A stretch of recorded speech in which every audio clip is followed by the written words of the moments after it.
mis amados hermanos en Cristo Jesús. Que Dios me los bendiga grandemente en esta tarde de sábado. Estamos en Juan capítulo 17. Juan capítulo 17. Estamos en la oración sacerdotal que Jesús le hizo a su Padre Celestial. En el versículo 20, Jesús dice a su Padre: mas no ruego solamente por estos, por los apóstoles, por los discípulos, sino también por los que han de creer en mí por la palabra de ellos. Es decir, Jesús oró esa noche por usted y por mí también. Jesús ha estado pidiéndole al Padre algunas peticiones. Son peticiones específicas. Jesús oró en el versículo 15: Padre, te ruego que no los quites del mundo, sino que los guardes del mal. Guárdalos bajo tu nombre, bajo tu poderoso nombre. Luego en el versículo 17, Jesús oró por la santificación de los creyentes, de los discípulos. Padre, santifícalos en tu verdad, tu palabra es verdad. Hoy, en Juan capítulo 17, vamos a considerar los versículos 20 al 24, porque Jesús va a orar por la unidad de los creyentes, por la unidad de los discípulos de Jesús. Dice Juan capítulo 17, versículo 20: mas no ruego solamente por estos, sino también por los que han de creer en mí por la palabra de ellos, para que todos sean uno, como tú, oh Padre, en mí y yo en ti, que también ellos sean uno en nosotros, para que el mundo crea que tú me enviaste. La gloria que me diste, yo les he dado, para que sean uno, así como nosotros somos uno. Yo en ellos y tú en mí, para que sean perfectos en unidad, para que el mundo conozca que tú me enviaste y que los has amado a ellos como también me has amado a mí, me has amado. Lo que quiero compartir con ustedes en esta tarde, para que pensemos y podamos reflexionar profundamente: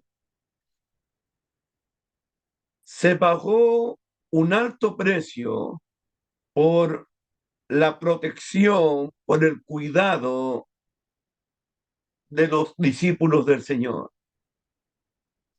También en la cruz, en el Calvario, en el Gólgota, se pagó un alto precio por la santificación de los creyentes, por la santificación de los discípulos. Y hoy día quiero mostrarles que se pagó un alto precio. Se derramó sangre inocente, sangre bendita, por la unidad de los creyentes, por la unidad del cuerpo de Cristo, por la unidad de las iglesias del Señor. La voluntad de Dios, la voluntad de Dios es que los cristianos seamos uno, uno así como el Padre y su Hijo Jesucristo son uno.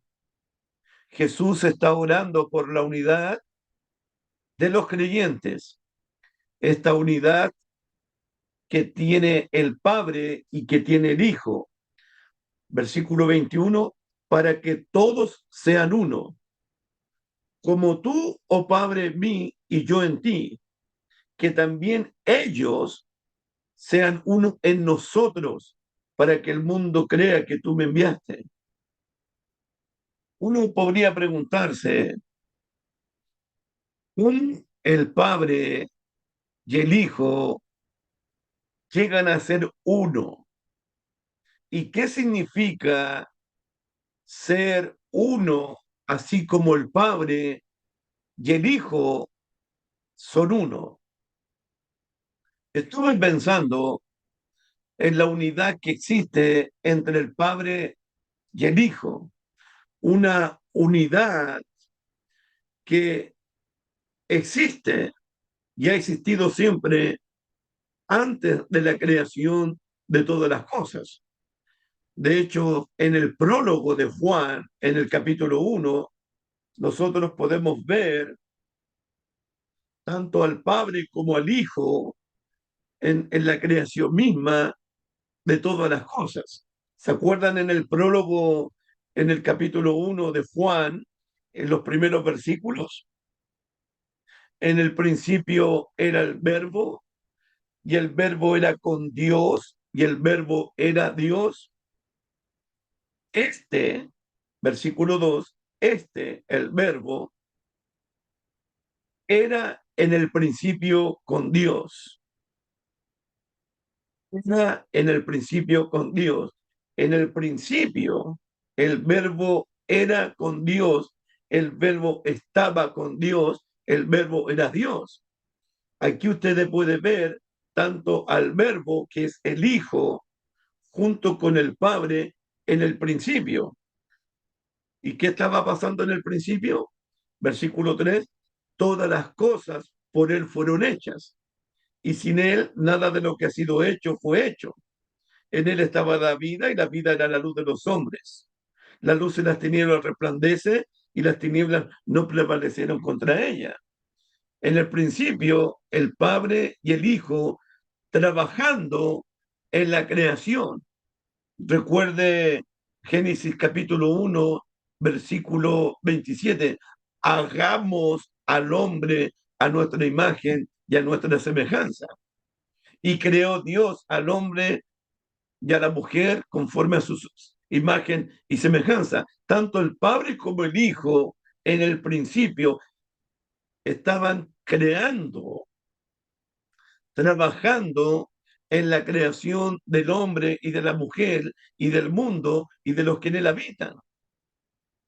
Recuerden que el Hijo, en Juan capítulo 1, aquí mismo en el versículo 18, estaba en el seno del Padre, para que sean uno, Padre, como nosotros somos uno. Mira el 1:18. A Dios nadie le vio jamás.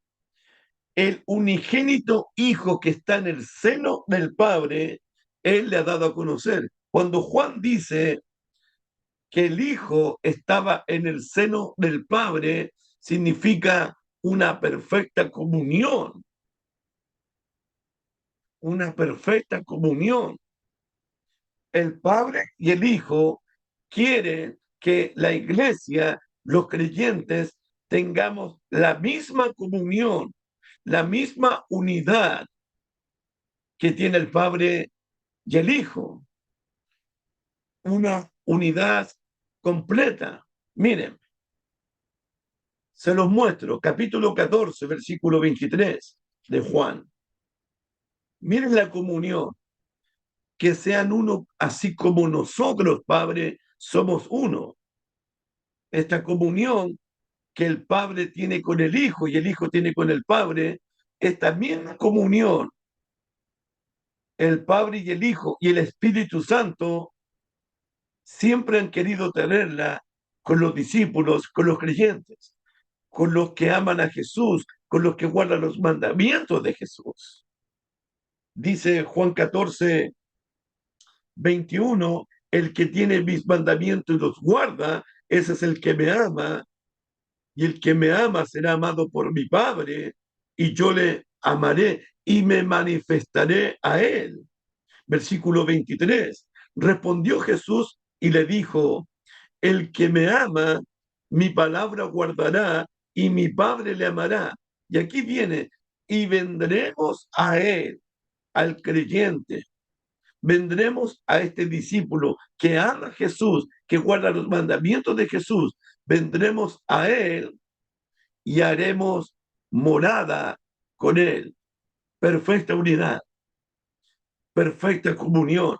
Esta comunión que el Padre tiene con el Hijo, esa misma comunión,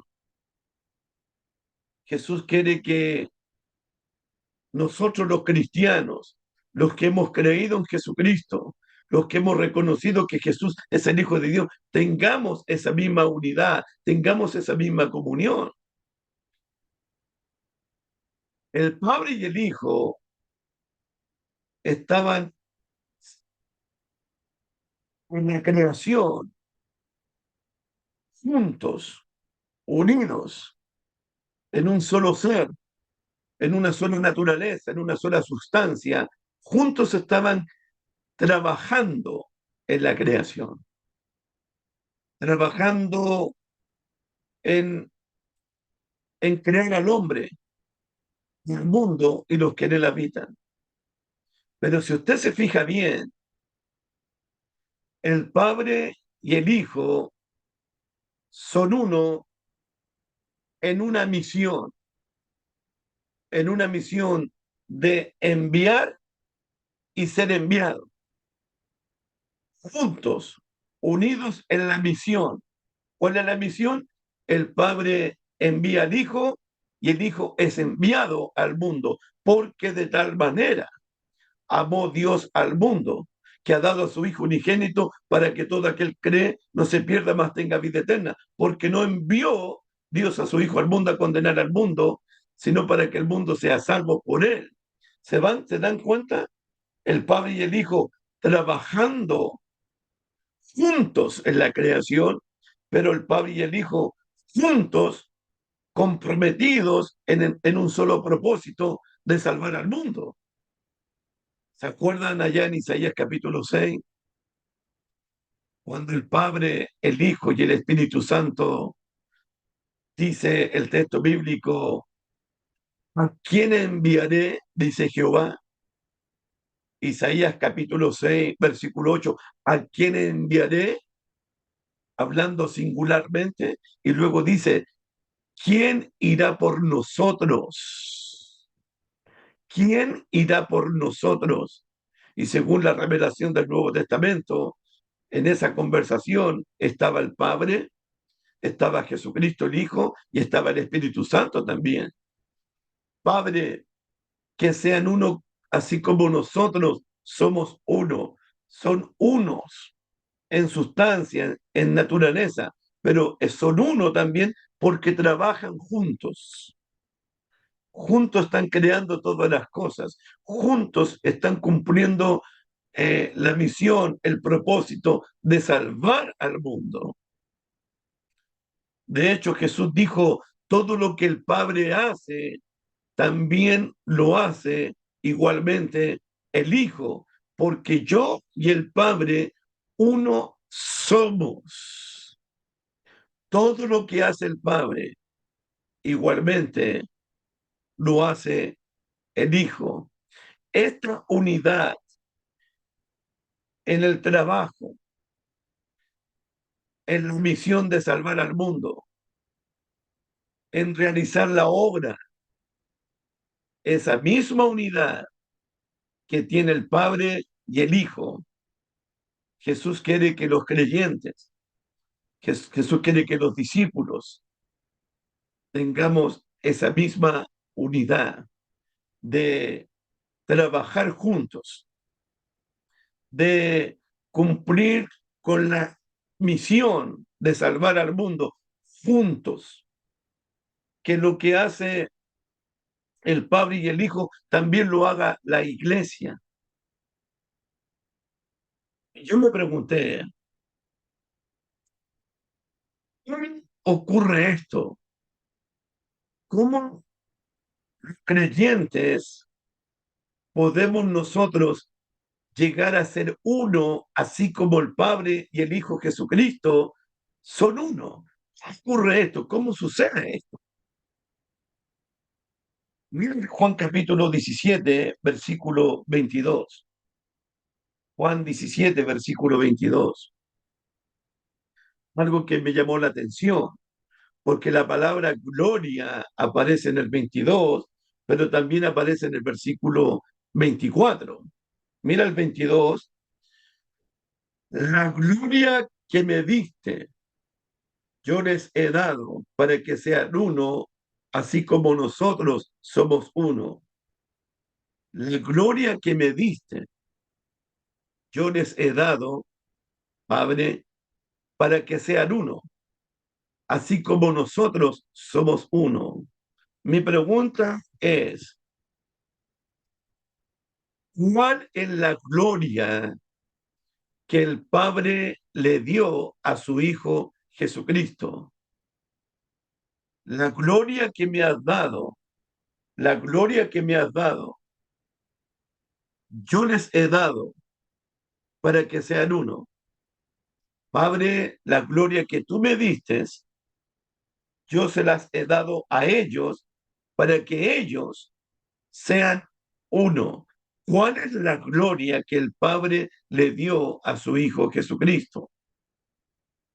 Uno puede pensar en el libro de Filipenses, en el capítulo 2, cuando Jesús es resucitado de los muertos y es exaltado hasta lo sumo, donde el Padre le dio un nombre que es sobre todo nombre, para que en el nombre de Jesús se doble toda rodilla de los que están en el cielo y en la tierra y debajo de la tierra, y todo nombre confiese que Jesucristo es el Señor para la gloria del Padre, la gloria de ser exaltado, la gloria de ser glorificado. Pero, aquí está mi punto, pero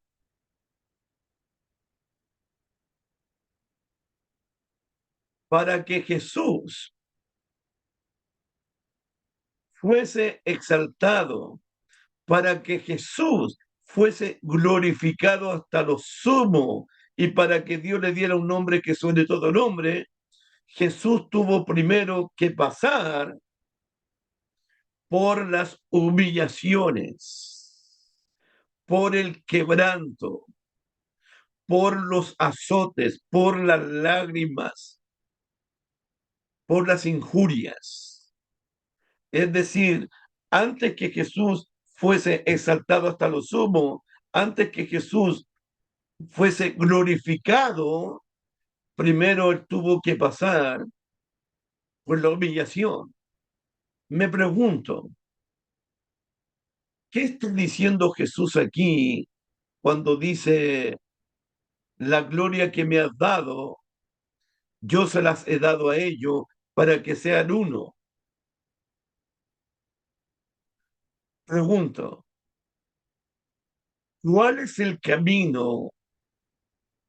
¿Cuál es el camino para mantener, para preservar la unidad que Cristo logró en la cruz, la unidad del Espíritu Santo, porque es la unidad del Espíritu, porque esta unidad de los creyentes tuvo un alto precio en la cruz? ¿Cuál es el camino entonces para que yo pueda mantener la unidad con los creyentes, para preservar esta unidad que costó precio de sangre? Esta unidad, según Efesios 4, es la unidad del Espíritu Santo.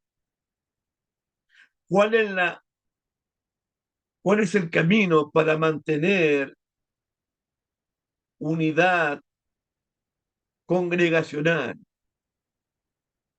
unidad familiar, unidad matrimonial? ¿Cuál es el camino para que nuestras congregaciones se mantengan unidas y no divididas y no separadas? ¿Cuál es el camino? la humillación, la misma humillación de Cristo, esa humillación que nosotros encontramos en el Evangelio de Juan, comenzando que en el principio era el verbo y el verbo era con Dios y el verbo era Dios y aquel verbo, el Hijo, el Eterno, el Santo, se humilló, se hizo carne, se hizo como uno de nosotros. Ese es el misterio de la piedad. Dios fue manifestado en carne. Esa es la primera humillación. Dios, el Eterno, se hizo hombre y habitó entre nosotros. Y Juan dice, y vimos su gloria, la gloria como del unigénito del Padre lleno de gracia y de verdad. Y este Dios eterno que se hizo hombre, descendió humildemente a las aguas del bautismo y fue contado ahí con los pecadores. El bautismo era para los pecadores.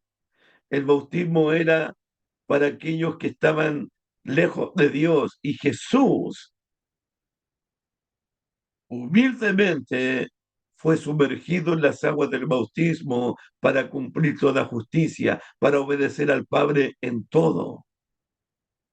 Y luego Jesús se arrodilló en Juan capítulo 13 y tomó una toalla y tomó un lavatorio y comenzó a lavarle los pies a los 12 apóstoles que lo iban a traicionar, que lo iban a maldecir, que lo iban a abandonar, a pesar de la incredulidad de ellos, a pesar del orgullo de ellos, a pesar de la rebeldía de ellos. Jesús les dio ejemplo de humillación y luego entra al Getsemaní, sale del Getsemaní y es tratado como un delincuente, como un ladrón y fue sentenciado a muerte. Esa es la humillación de Cristo, siendo en forma de Dios, no escatimó el ser igual a Dios como a cosa que aferrarse, sino que se despojó a sí mismo, tomando forma de hombre y hecho semejante a los hombres, se humilló.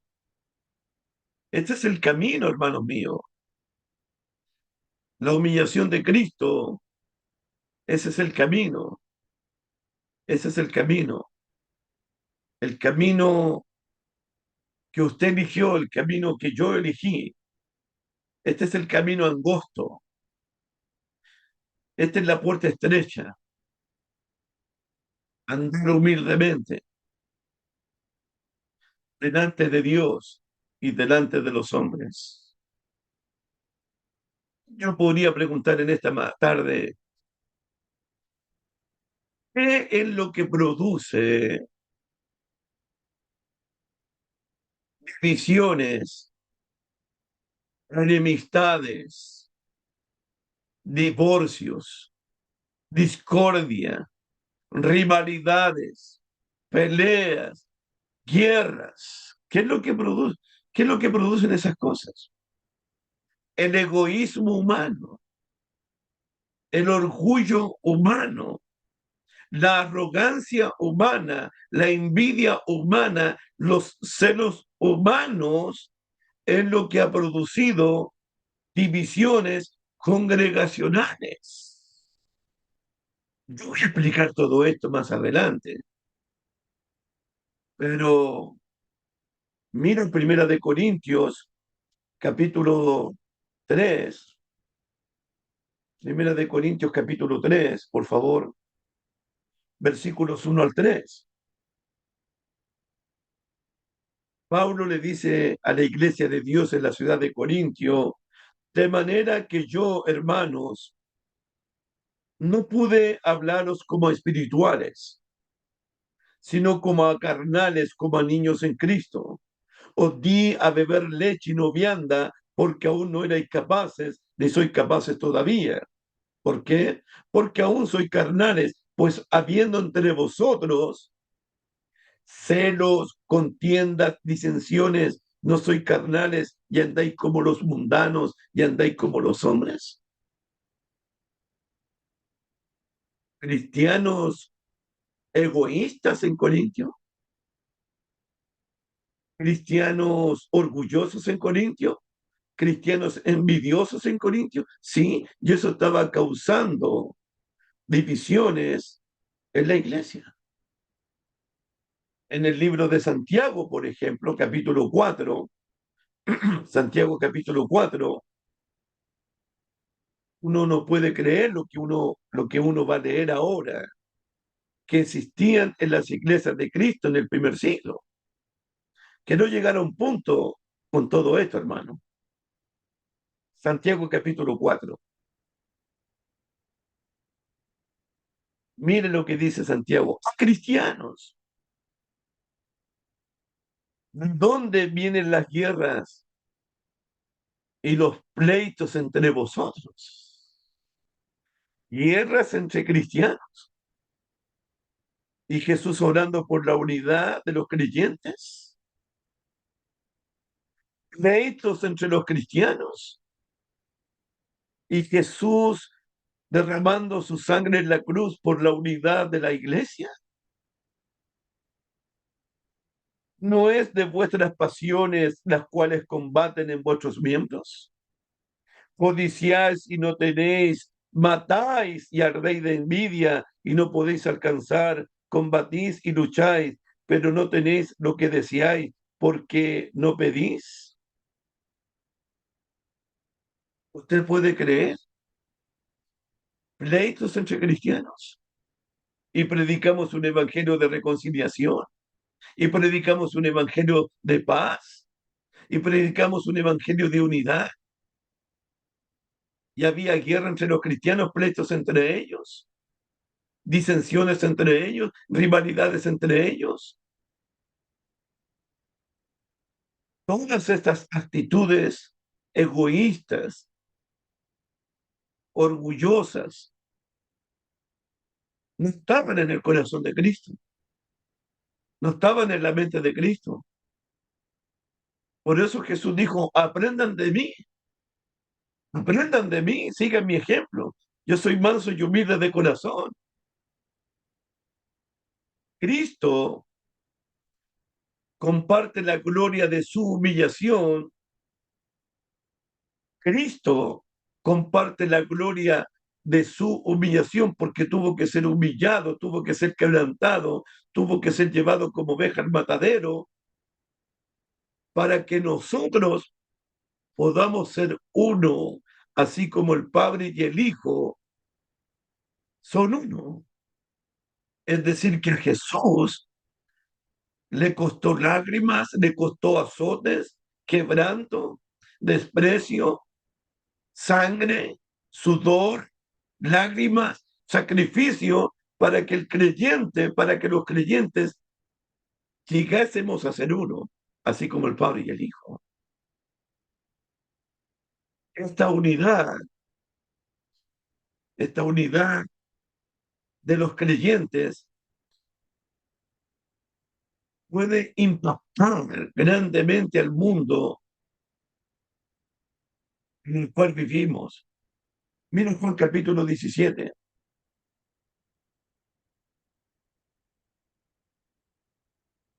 versículo 23. Juan 17, 23. 21 y 23. Para que todos sean uno, como tú, Padre, mí y yo en ti, que también ellos sean uno en nosotros, para que el mundo crea, para que el mundo crea que tú me enviaste. ¿Por qué el mundo no cree en Jesús? ¿Por qué el mundo no se acerca a Dios? ¿Por qué el mundo no busca a Dios? Es porque el mundo está viendo cristianos desunidos, peleándose unos con otros, enemistándose unos con otros, dividiéndose unos con otros, sembrando discordia entre unos con otros. ¿Cuándo el mundo va a creer en Cristo si ve a su pueblo dividido, enemistado, peleado? ¿Cuándo va a creer el mundo en Jesucristo? Esta unidad es con el propósito para que el mundo crea en Jesucristo. Las señales fueron escritas para que el mundo crea que Jesús es el Cristo, el Hijo del Dios viviente.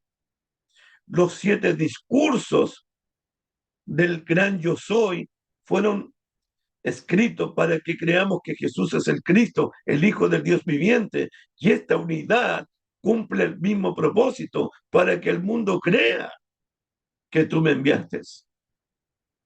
El mundo no va a creer si no ve unidad en los creyentes, si no ve unidad en las congregaciones. El mundo no va a creer. Versículo 23, 17, 23. Yo en ellos y tú en mí, para que sean perfectos en unidad, para que el mundo conozca que tú me enviaste y que has amado a ellos como también me has amado a mí. Esta es la oración de Jesús. Ahora quiero compartirles un pasaje que lo consideré muy importante, que se encuentra en el libro de Efesios. Hay una palabra griega eh, que significa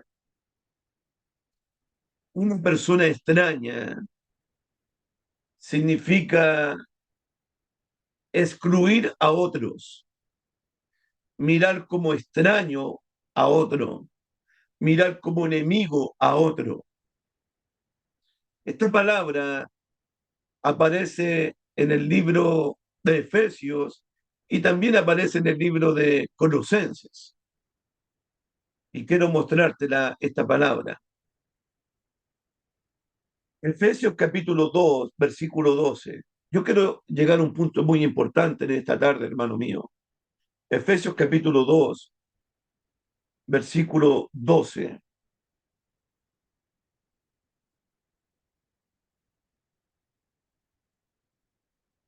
Dice Efesios 2, 12, hablando de los gentiles, de aquellos que no son, no eran el pueblo de Dios, de usted y de mí también. En aquel tiempo, dice Pablo, estabais sin Cristo, alejado de la ciudadanía de Israel, y aquí viene, ajenos a los pactos de la promesa, sin esperanza y sin Dios en el mundo. Versículo 12, en aquel tiempo estabais sin Cristo, alejados, ajenos, alejados, excluidos, ajenos, extraño a los pactos, a la ciudadanía de Israel. Eso era la condición de los gentiles, gente excluida, gente alejada, gente extraña para Dios y gente extraña para el pueblo de Israel. En el 4:18 de Efesios, 4:18, Pablo usa la misma palabra,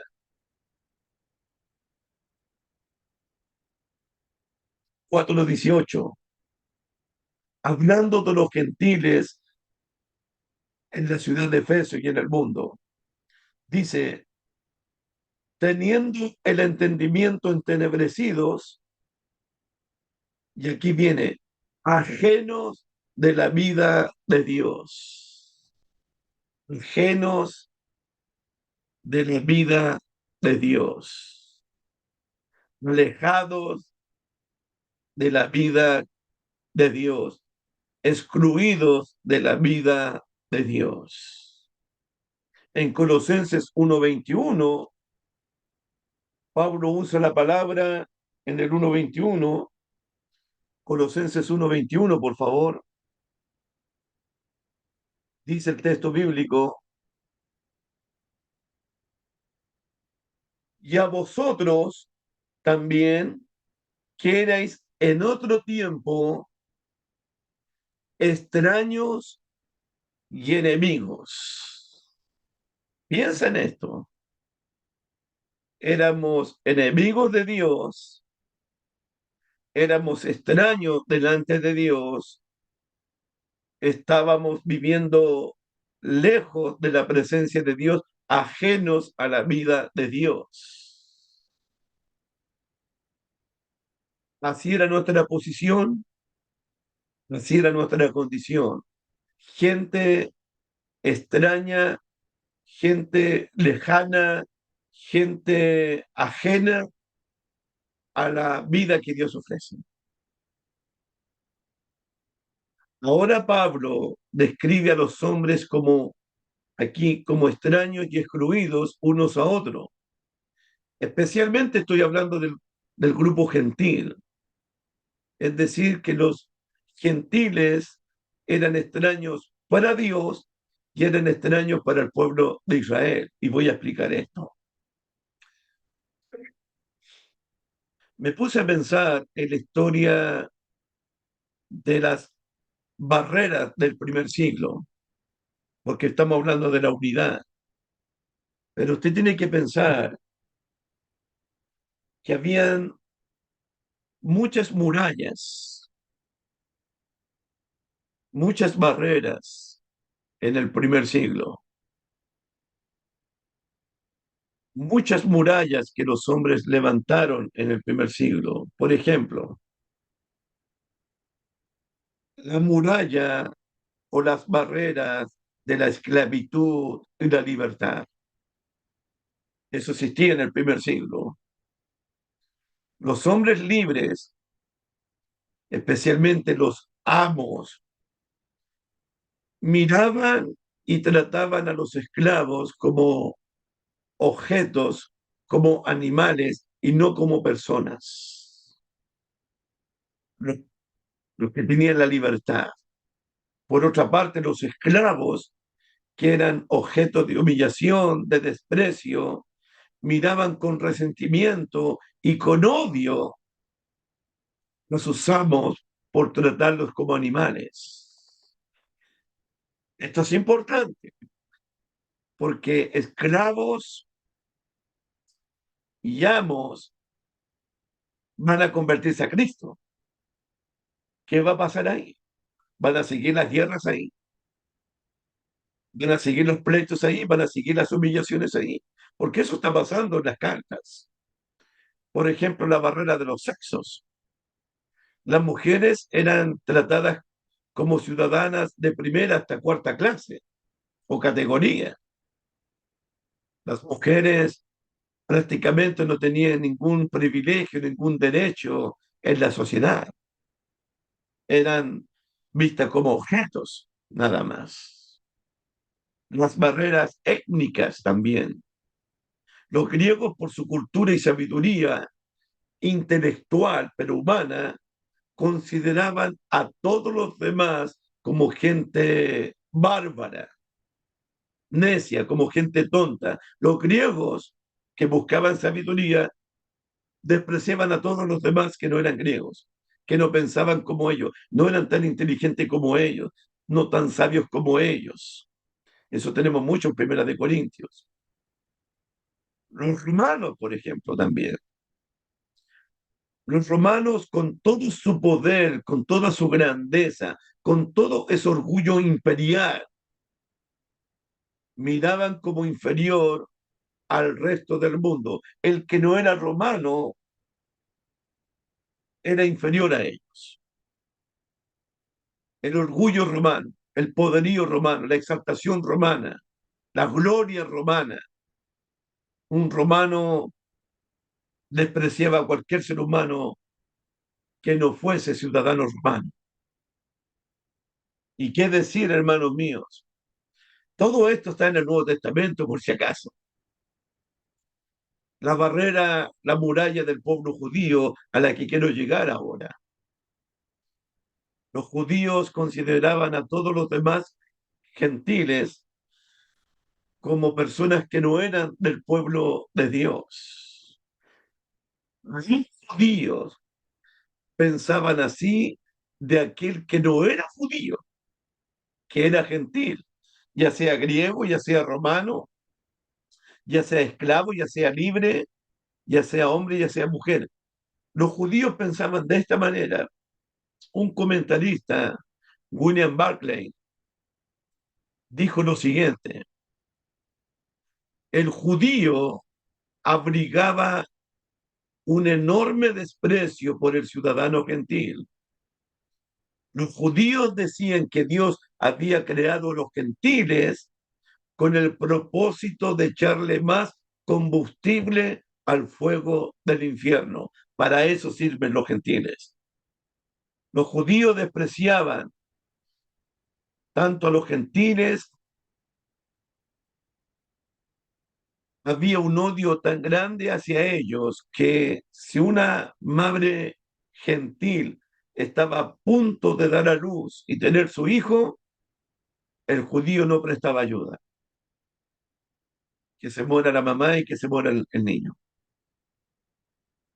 Ahora, si un judío se casaba con una mujer gentil, ese hijo moría para la familia, era sepultado para la familia y jamás iba a ser bienvenido para la familia por haberse casado con una mujer que no sea judío. Había un desprecio total de los judíos a todo el mundo. Mira lo que dice Efesios capítulo 2, versículo 14.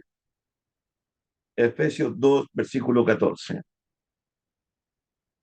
Dice el texto bíblico: porque Él es nuestra paz, que de ambos pueblos, judíos y gentiles, hizo uno. La cruz, el Calvario, el Gólgota, la sangre que se derramó para que judíos y gentiles llegasen a ser uno. Y mira lo que dice ahora: derribando, destruyendo la pared intermedia de separación. Piensa en esto, anota ahí: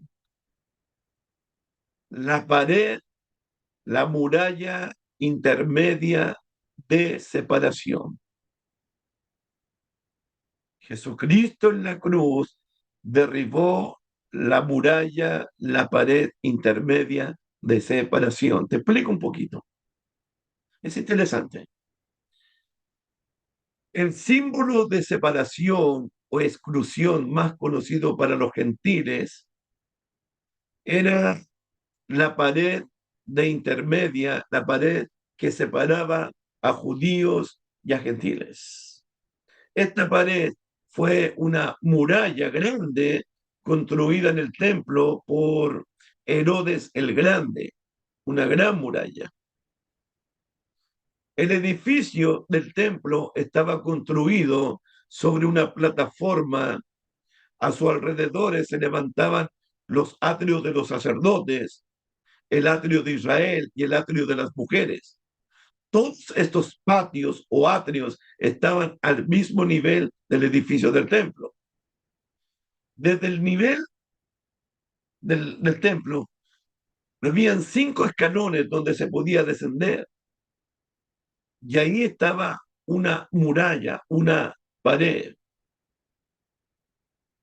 Esa era la pared, esa era la muralla de los gentiles. De cualquier lugar de los atrios de los gentiles se podía mirar y ver el templo, pero nadie podía pisar el templo o los atrios de los judíos. Había un letrero, hermanos. Había un letrero escrito en hebreo y en arameo. El letrero decía,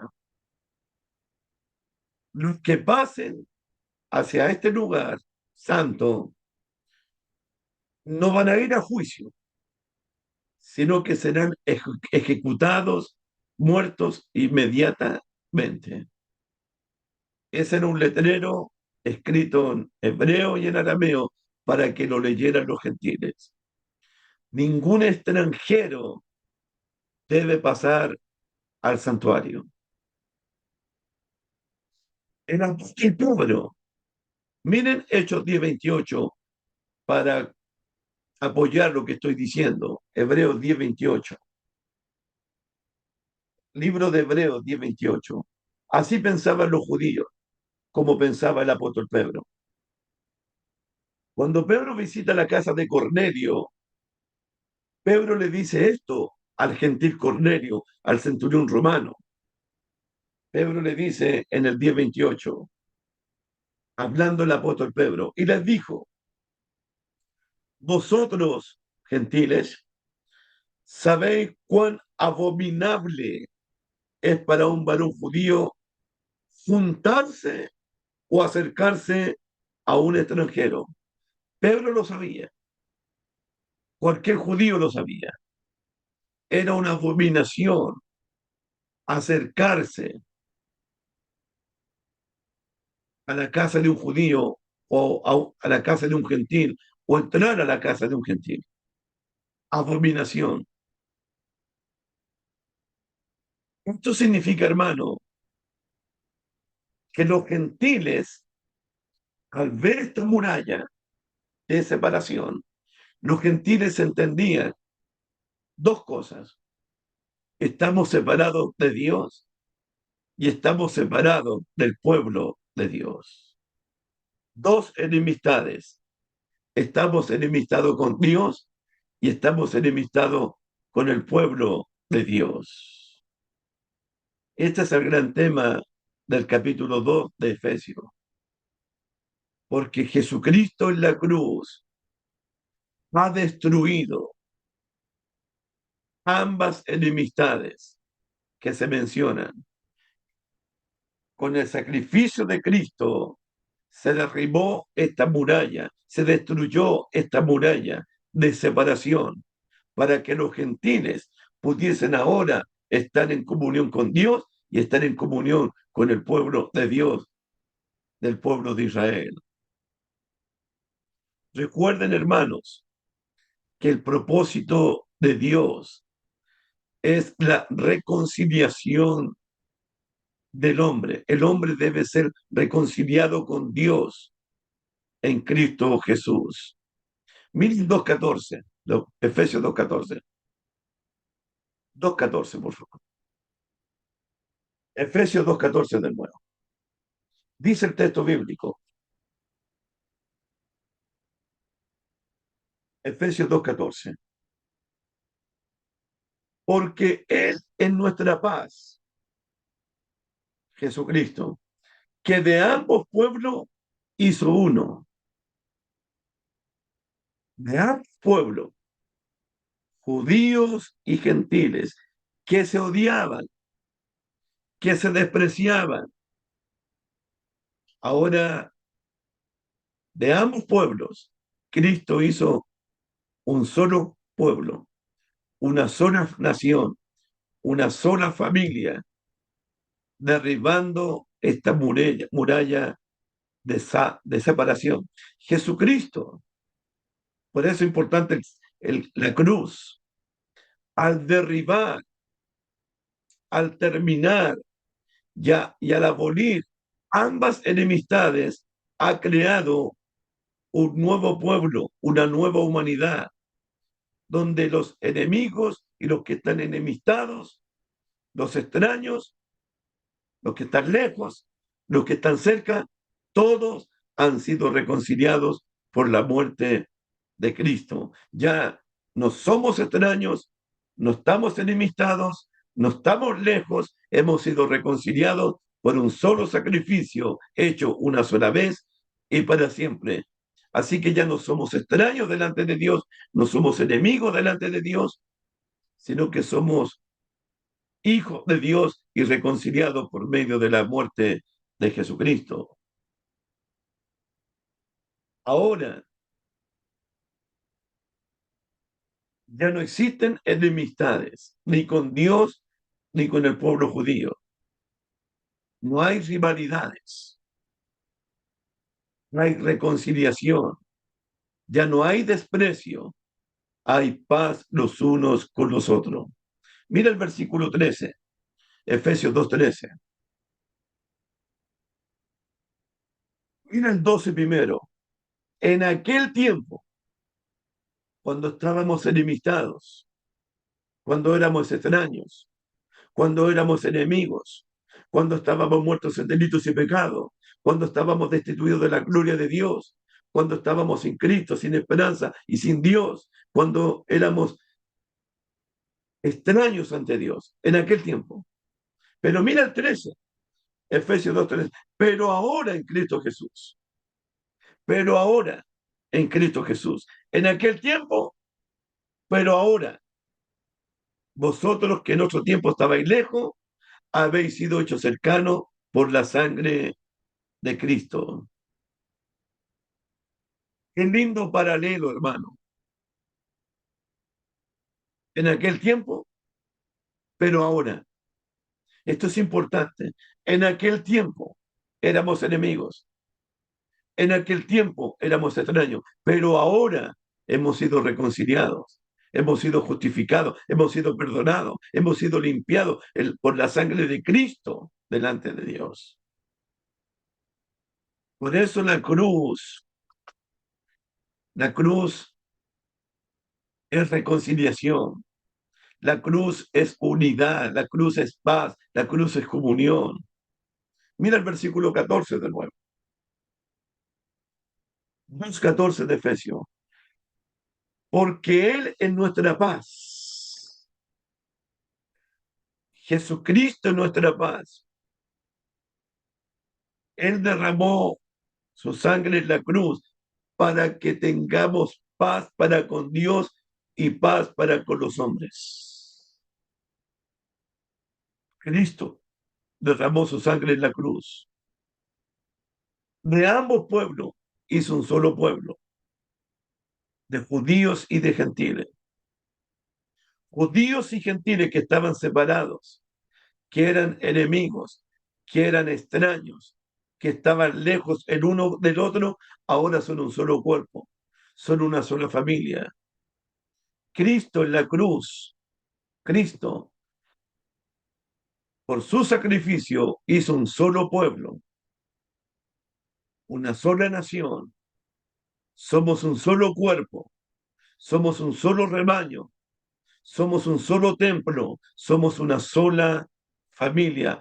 Estamos todos unidos por la sangre de Cristo, tanto judíos, romanos, griegos, esclavos, libres, hombres, mujeres. Somos todos miembros del mismo cuerpo, hermanos míos, miembros del mismo cuerpo. Mira Efesios capítulo 4, por favor. Efesios 4.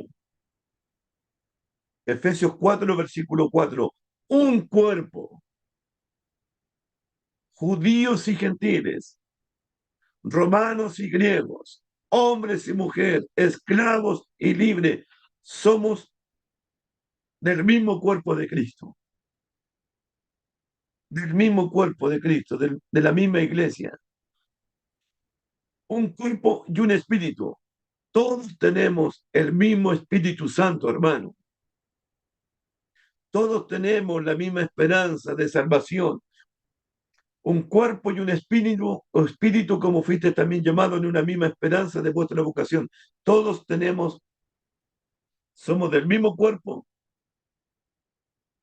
tenemos todos, hemos sido sellados con el Espíritu Santo de la promesa. Todos tenemos la misma esperanza, todos tenemos al mismo Señor, versículo 5, un Señor, una fe y un bautismo y un Dios y Padre de todos.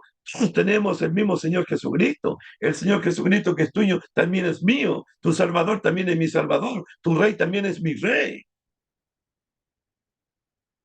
Todos tenemos la misma doctrina, la misma fe. Todos tenemos el mismo bautismo por inmersión para perdón de pecados, para participar de su muerte, su tortura y resurrección para una vida nueva. Y todos tenemos el mismo Dios y Padre, que es sobre todo y por todo y en todo. Todos tenemos las mismas promesas, grandiosas y preciosas. Entonces, ¿por qué estar divididos? ¿Por qué estamos enemistados? ¿Por qué nos miramos como extraños? ¿Por qué nos despreciamos?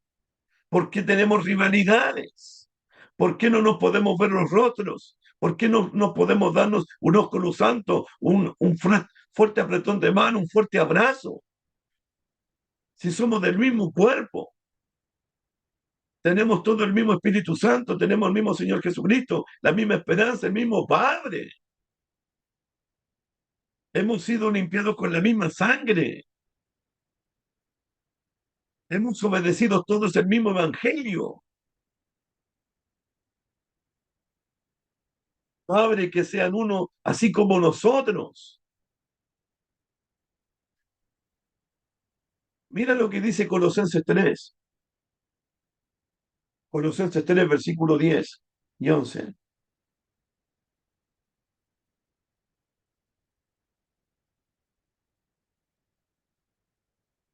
Y revestido del nuevo, el cual conforma la imagen del que lo creó, se va renovando hasta el conocimiento pleno, donde no hay griego ni judío, ya no hay barreras, ya no hay separación, ya no hay murallas, circuncisión ni incircuncisión, bárbaro ni escita, sino siervo ni libre. Ya no hay siervo ni libre, sino que en Cristo es el todo y en todo. Cristo es todo y en todo. Cristo nos ha unido a hombres y a mujeres, esclavos y libres, circuncidado o de la incircuncisión, unos en Cristo, compartiendo el mismo cuerpo, participando de la misma naturaleza divina. Gálatas 3:26. Gálatas 3:26. Dice Pablo, Gálatas 3:26, 27 y 28. Pues todos sois hijos de Dios por la fe en Cristo Jesús, porque todos los que habéis sido bautizados en Cristo, de Cristo estáis revestidos. Hermanos, ya no hay judío ni griego, ya no hay esclavo ni libre, ya no hay varón ni mujer, porque todos vosotros sois uno en Cristo Jesús. Unos en Cristo Jesús. Efesios 2:14. Efesios 2:14. Dice algo de nuevo.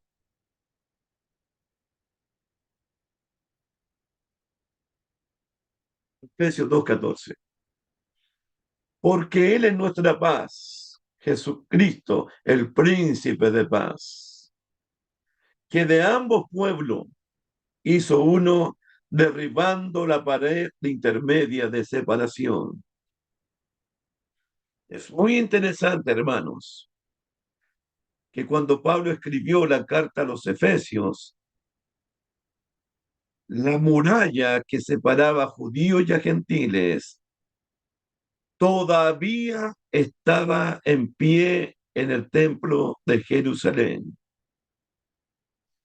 Pero aunque materialmente la muralla seguía ahí en pie en el templo, en la mente de Pablo, esa muralla que estaba en pie ya había sido derribada, destruida por Cristo Jesús en la cruz muchos años atrás. La muralla, la pared, estaba todavía a la vista de todos los ojos de judíos y gentiles, pero a los ojos de Dios, esa muralla ya estaba derribada por el sacrificio de su Hijo Jesucristo.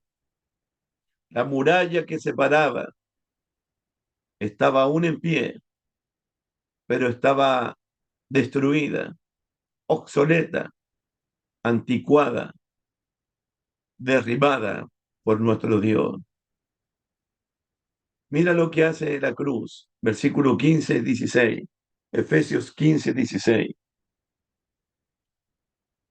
Aboliendo en su carne las enemistades, la ley de los mandamientos expresado en ordenanza, para crear en sí mismo de los dos un solo y nuevo hombre, haciendo la paz. 16. Y mediante la cruz reconciliar con Dios a ambos en un solo cuerpo, matando en ellas las enemistades. Anota en tu mente, graba esto en tu corazón. En el verso 15, verso 16, la cruz derribó las enemistades. La cruz mató las enemistades, cualquiera que hayan sido. Ya no hay enemistades. Fue Cristo quien terminó con todo el odio y el desprecio entre judíos y gentiles. Fue, fue Cristo quien terminó con ese odio.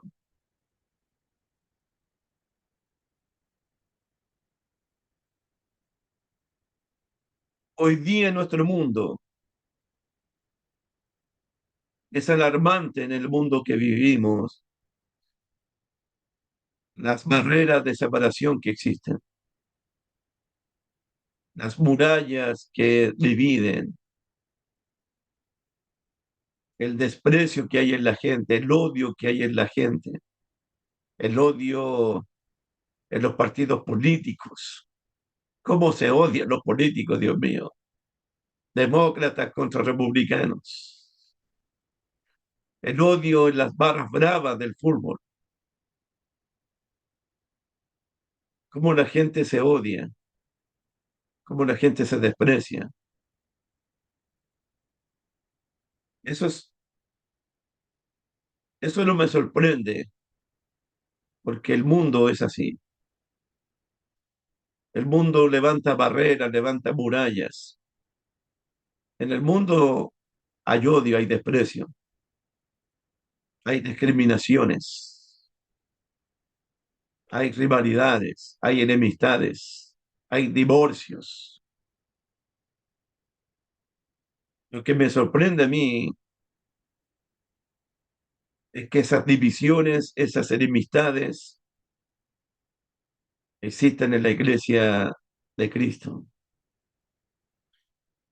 Allá en Primera de Corintios ya habían comenzado las divisiones diciendo uno, yo soy de Pablo, yo soy de Cefas, yo soy de Apolo, y otros carnales decían, yo soy de Cristo, despreciando a los demás. De hecho, en la Santa Cena, los ricos estaban despreciando a los pobres y avergonzando a los pobres, y así estaban comiendo del pan y bebiendo de la copa indignamente. En la propia Santa Cena estaban celebrando divididos, enemistados, desunidos.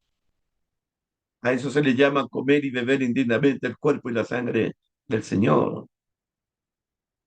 Y quiero decir, hermano lindo, estas divisiones estaban destruyendo el cuerpo de Cristo en la ciudad de Corintios. Por eso Pablo dice que el que destruye el cuerpo de Cristo, Dios lo destruirá a él. Porque las enemistades, las divisiones, las rivalidades, el odio destruyen la armonía, la reconciliación, la paz, la comunión que debe existir en el cuerpo de Cristo. Y yo quiero decir en esta tarde que la división, la enemistad, cualquiera que sea la división, cualquiera que sea la rivalidad, cualquiera que sea la enemistad, de la naturaleza que sea, es pecado contra Dios, es pecado contra Cristo, es pecado contra el Espíritu Santo. Las divisiones matrimoniales, familiares, sociales, de raza, de color, en el cuerpo de Cristo es indigna a los ojos de Dios. Uno podría preguntarse en esta tarde, ¿cuáles son las murallas? ¿Cuáles son las paredes que están dividiendo al cuerpo de Cristo en el día de hoy? ¿Cuáles son las murallas que nosotros mismos hemos levantado para no ser uno en Cristo Jesús? Y creo que la, la amargura del corazón, la ira, el enojo, los griteríos, las calumnias y toda forma de malicia son murallas que nosotros hemos levantado para no tener comunión entre nosotros, para estar separados entre nosotros. Son conductas totalmente pecaminosas. El cristiano tiene que desechar eso, tiene que cortar con eso, tiene que terminar con eso, porque esas actitudes impiden la reconciliación, impiden la comunión unos con otros. Nuestra altivez, nuestro orgullo, son murallas que no me permiten estar en paz contigo, que no me permiten abrazarte, que no me permiten amarte, que no me permiten perdonarte, que no me permiten servirte. El egocentrismo ha dividido hogares, ha dividido congregaciones. Cualquier muralla, hermano, cualquier muralla que nos está separando, que, que nos está dividiendo, debe ser destruida, debe ser derribada en el día de hoy. La muralla que sea, la pared que sea, derribémosla, destruyámosla. ¿Se acuerdan de los dos grupos anteriores, judíos y gentiles? Ellos estaban separados por la circuncisión versus incircuncisión. Eso también fue abolido, eso también fue derribado. Así que mira en Efesios 2, versículo 15, de nuevo, Efesios 2, 15.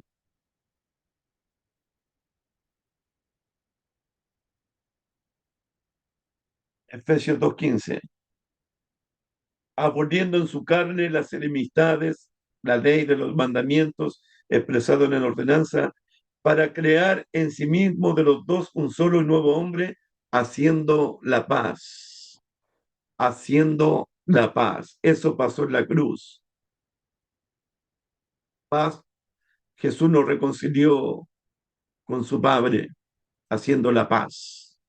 Paz para con Dios y paz entre judíos y gentiles. Paz, no odio, paz, paz. Versículo 16. Y mediante la cruz reconciliar, y mediante la cruz, con un solo sacrificio perfecto, Cristo mató las enemistades que teníamos para con Dios y las enemistades que tenían entre judíos y gentiles. En la cruz, Cristo abolió los mandamientos expresados en ordenanza, derribó la muralla de separación, mató las enemistades. En la cruz, Cristo creó un nuevo hombre, hizo la paz, nos reconcilió con Dios en un solo cuerpo. Jesucristo en nuestra paz. ¿Cómo podemos estar divididos? Jesucristo hizo la paz mediante la cruz. ¿Cómo podemos estar enemistados? Jesucristo anunció la paz cuando resucitó en la cruz y cuando resucitó entre los muertos y cuando mandó a hacer discípulos a todas las naciones. Jesucristo. Por tanto, hermano mío,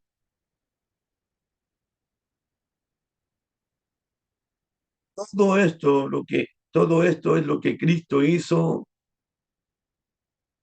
por judíos y por gentiles, que se odiaban, que eran extraños, que estaban en enemistados, que se despreciaban, ahora son un solo cuerpo, son una sola familia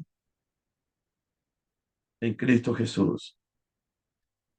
Es un cambio dramático de posición, de condición, y la situación para los judíos y la situación para los gentiles cambió grandemente. En la cruz fue abolido la ley de los mandamientos. En la cruz Cristo mató las enemistades que había entre el hombre y Dios y entre el hombre y el hombre. Cristo en la cruz creó un nuevo hombre, reconcilió a judíos y a gentiles, hizo la paz y después la anunció. Ahora somos miembros de la familia de Dios. Piensa en esto, hermano. Es grandioso pensar en la posición en la que nos encontrábamos antes y la posición en que nos encontramos ahora. Antes éramos extraños, antes éramos enemigos, antes vivíamos ajenos a la vida de Dios, sin esperanza, sin Cristo, sin Dios en este mundo. Antes. Pero con el sacrificio de Cristo, todo cambió. Ya no somos extraños, ya no somos enemigos de Dios, ya no estamos lejos de Dios. Hemos sido reconciliados con Dios por la muerte de Cristo. Somos el pueblo de Dios ahora. Somos hijos de Dios ahora. Cuando pensamos en la cruz, por eso la Santa Cena es muy importante el día domingo, hacer memoria de Cristo. Cuando usted piensa en la cruz, piensa en el amor de Dios. En esa cruz fuimos reconciliados con Dios. En esa cruz Jesús está haciendo de dos pueblos un solo pueblo. En esa cruz representa la comunión que tenemos con Dios ahora, la paz que tenemos con Dios ahora, el perdón de nuestros pecados. Lo que separaba a judíos y a gentiles, la circuncisión, las fiestas solemnes, las fiestas ceremoniales, los alimentos, las bebidas, los lavamientos, los cultos de adoración, todo eso fue terminado por Cristo y la cruz fue abolido, las enemistades fueron abolidas en la cruz. Ahora judíos y gentiles pueden adorar a Dios juntos, cantar juntos, celebrar la Santa Cena juntos, predicar el Evangelio juntos, compartir ágapes juntos. Eso es lo que Cristo hizo en la cruz. Pero tengo que confesar, hermano, cuando pienso en la iglesia de Cristo en el día de hoy, somos tan distintos en el día de hoy, somos tan diferentes en el día de hoy, porque en nuestras congregaciones nos vemos como gente extraña, nos vemos tan desunidos, nos vemos tan separados, tan divididos el uno al otro. Aunque Cristo derribó la muralla de separación, aunque Cristo derribó las enemistades y las destruyó, lamentablemente, hay hermanos, no todos, especialmente líderes de las congregaciones, que se han encargado de levantar otras murallas de separación para no tener comunión en el cuerpo de Cristo, para no ser uno en el cuerpo de Cristo. Hermanos egoístas, celosos, envidiosos y con mucho prejuicio. En la iglesia de Cristo siento que hay un espíritu que está operando en la mente de los cristianos muy contrario al Espíritu Santo. En Efesios se nos dice que debemos renovar la mente, el espíritu de nuestra mente, y renovados en el espíritu de vuestra mente. El Espíritu Santo sigue trabajando por preservar esta unidad, para que tengamos comunión, para que tengamos paz entre nosotros, para que nos amemos unos a otros. Pero hay otro espíritu que crea discordia, que crea división, que crea separación, que crea enemistades. Uno tiene que preguntarse, ¿qué espíritu está renovando mi mente? ¿Qué espíritu está controlando mi mente? ¿El Espíritu Santo o el espíritu ese que crea enemistades, discordias, rivalidades y todo eso? El Espíritu Santo nos llama a tener paz entre nosotros, a amarnos unos a otros, a edificarnos unos a otros, a soportándonos en amor unos con otros, a hablar la verdad en amor unos con otros.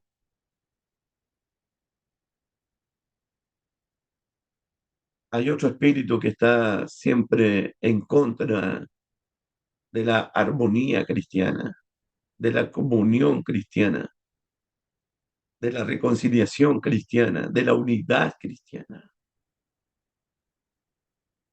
¿Qué espíritu está renovando mi mente, hermano? Mirad cuán bueno,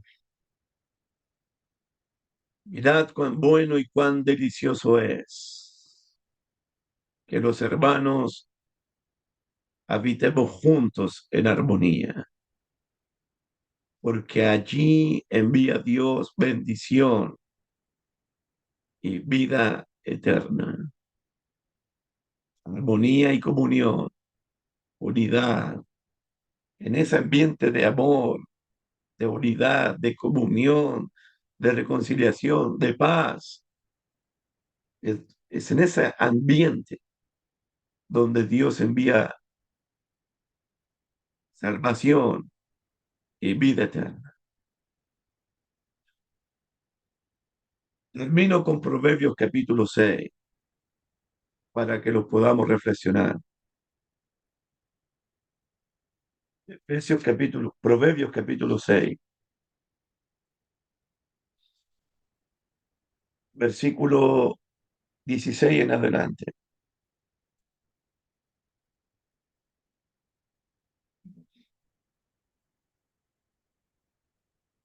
6 cosas aborrece Jehová, las aborrecen.